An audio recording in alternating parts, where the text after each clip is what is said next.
बिस्मिल्लाहिर्रहमानिर्रहीम। अस्सलाम वालेकुम। उम्मीद है कि आप सब खैरियत से होंगे। आज मैं आपको ऐसे मुर्ग़ के बारे में बताऊंगी कि जिसे अल्लाह ने जन्नत में खल्क़ किया है और इस मुर्ग़ को सलवात कहते हैं।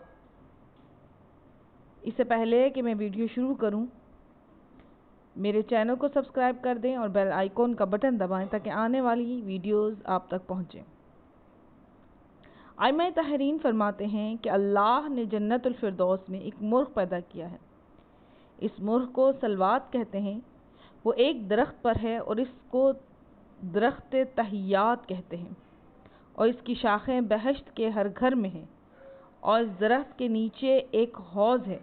बस जो शख्स मोहम्मद और आले मोहम्मद पर सलवात भेजता है वो मुर्ग़ सलवात इस हौज़ में गोता लगाता है, फिर बाहर आकर अपने बरोबाल झाड़ता है और इससे जिस कदर कतरात टपकते हैं, हर कतरे से अल्लाह ताला एक फ़रिश्ता पैदा करता है।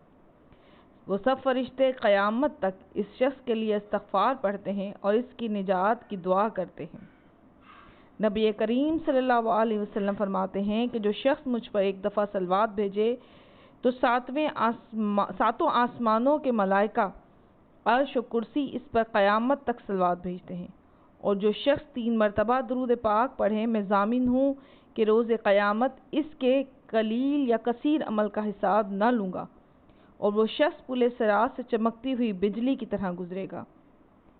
हज़ूर अकरम सल्लल्लाहु अलैहि वसल्लम ने फरमाया, बरोज़े क़यामत मेरे नज़दीक अफ़ज़ल तरीन आदमियों में वो शख्स शुमार होगा जिसने मोहम्मद और आले मोहम्मद पर सबसे ज़्यादा दुरूद पाक पढ़ा होगा। सुभान अल्लाह।